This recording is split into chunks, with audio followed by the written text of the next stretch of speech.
بسم اللہ الرحمن الرحیم۔ شروع اللہ کے نام سے جو بڑا مہربان نہایت رحم کرنے والا ہے۔ محترم ناظرین، السلام علیکم ورحمۃ اللہ وبرکاتہ۔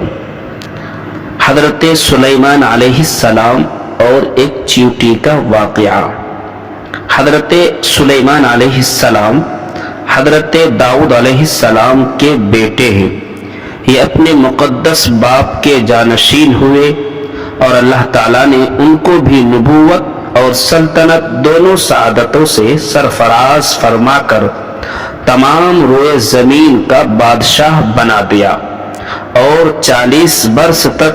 آپ تخت سلطنت پر جلوہ افروز رہے۔ جن، انسان، شیاطین اور چرندوں، پرندوں، درندوں، سب پر آپ کی حکومت تھی۔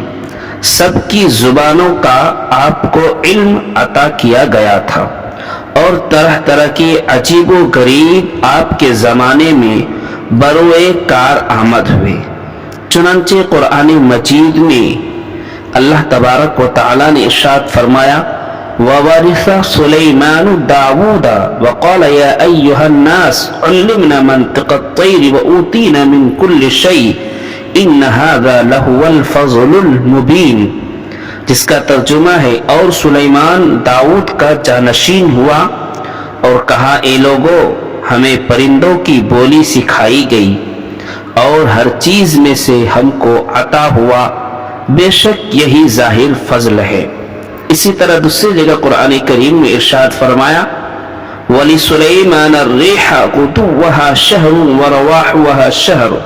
وَأَسَلْنَا لَهُ عَيْنَ الْقِطْرِ وَمِنَ الْجِنِّ مَن يَعْمَلُ بَيْنَ يَدَيْهِ بِإِذْنِ رَبِّهِ وَمَن يَزِغْ مِنْهُمْ عَنْ أَمْرِنَا نُذِقْهُ مِنْ عَذَابِ السَّعِيرِ يَعْمَلُونَ لَهُ مَا يَشَاءُ مِن مَّحَارِبَ وَتَمَاثِيلَ وَجِفَانٍ كَالْجَوَابِ وَقُدُورِ الرَّاسِيَاتِ۔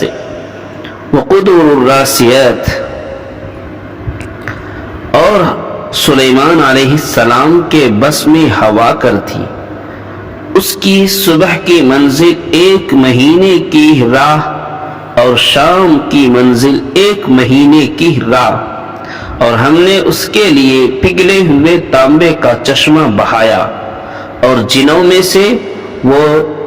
جو اس کے آگے کام کرتے اس کے رب کے حکم سے، اور جو ان میں ہمارے حکم سے پھرے ہم اسے بھڑکتی آگ کا عذاب چکھائیں گے۔ روایت میں آیا ہے کہ ایک مرتبہ حضرت سلیمان علیہ السلام جن و انس وغیرہ اپنے تمام لشکروں کو لے کر طائف یا شام میں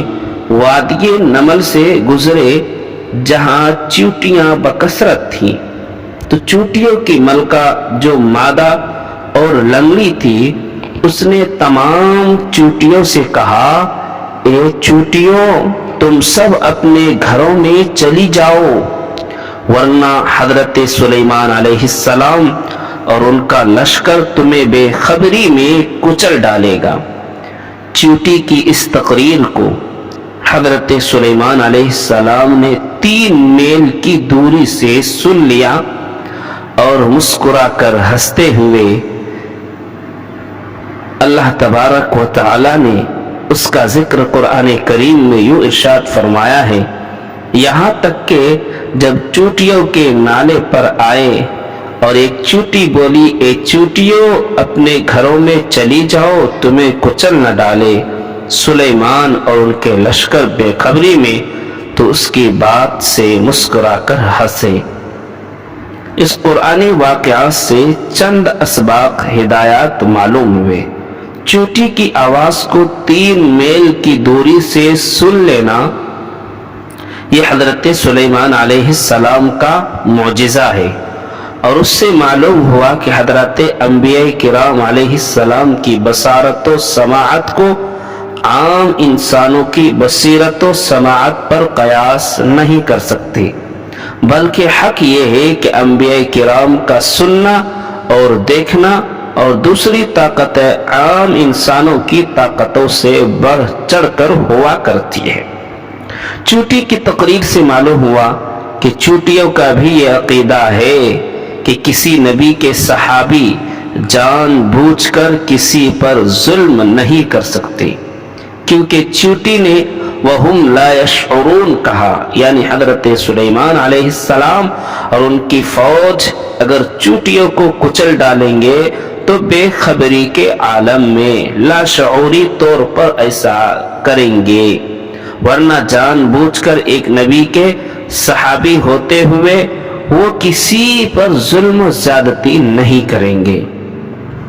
افسوس کہ چوٹیاں تو یہ عقیدہ رکھتی ہے کہ نبی کے صحابی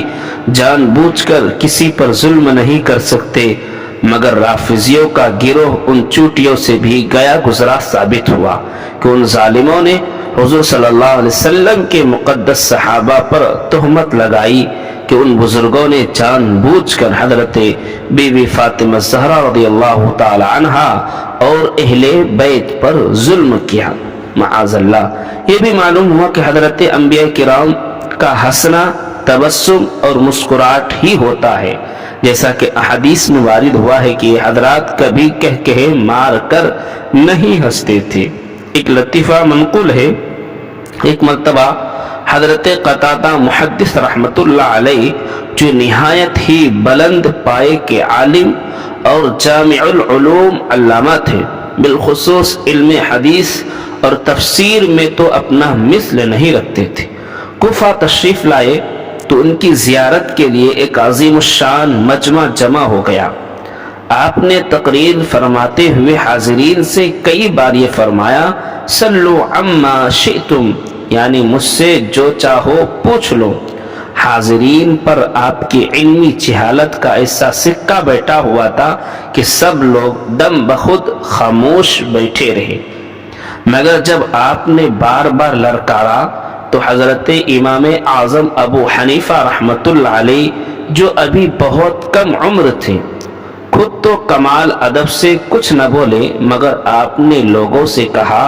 کہ آپ لوگ حضرت قتادہ رحمت اللہ علیہ سے یہ پوچھئے کہ وادی نمل میں جس چوٹی کی تقریر سن کر حضرت